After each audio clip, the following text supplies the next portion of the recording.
This is a really good drill that we can use to help open up some space in the back of the shoulder, help to increase internal rotation at the shoulder. Let's go over how you do it. So you're going to put your hand straight out in front of you on a wall. You don't want your wrist above your shoulder, okay? So if anything, you could aim to have your wrist a little bit lower than your shoulder, but at least at the height of your shoulder, okay? So not up here. We don't really need to have it way down there, but you wanna make sure when you're looking from your shoulder, you see your wrist right here. Now, your goal is to be able to kind of really nicely get that palm flat on the wall. If that really feels like too much, you can take a little hand towel or something like that and put it right here, because we want to make sure that you're not feeling a lot of really discomfort along here or in your hands. So if that's something that you're finding is a problem, you can just take a little rolled up towel and you're going to put it right here and it will help that. All right, now, next thing we're going to do is make sure you get a gentle bend in your knees, okay? I don't want you standing here locking out your knees and doing some weird number like this. So gentle bend in your knees. Now we're going to exhale. Make sure we're going to get some ribs down, deep core up, and we want to make sure that we press away from the wall, okay? You should be able to press away without pressing up at the same time. This is really important, okay? As I press away, I'm really thinking about getting that serratus anterior on. So you should feel a muscle that's like right here, and it wraps around, and you should feel that sucker start to turn on right here. You should not feel this getting tight, okay? If you're feeling this getting tight, then easy does it, easy does it. You don't have to go 10 out of 10 max effort here. This isn't that kind of exercise.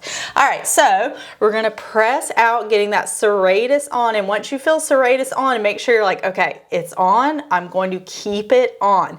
Now from here, we're thinking about leaving our shoulder where it's at, and I even sometimes like to put this hand on my shoulder to make sure it doesn't move up, and we're just gonna turn towards that shoulder, and then we're going to turn back, and you can kind of turn away from the shoulder.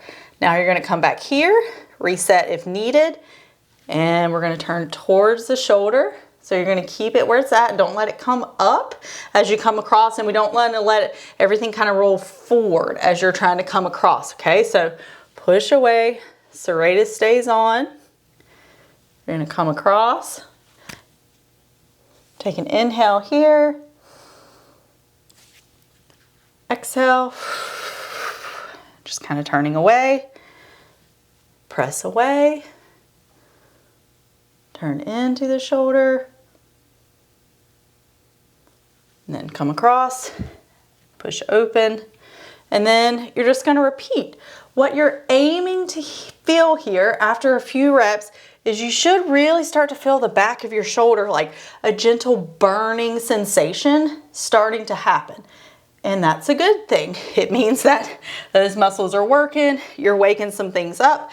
But what we're doing here is we're really kind of taking the muscles on the back of the shoulder through that really nice, good range of motion. And we're also getting serratus on at the same time, which is great. So if you happen to know how to test your internal rotation at your shoulder, you can test it before and after. If you don't worry about it. I promise it really doesn't matter all that much, but it's just a little fun fact for any of you that may know how to do that. All right, so that is your posterior shoulder release drill.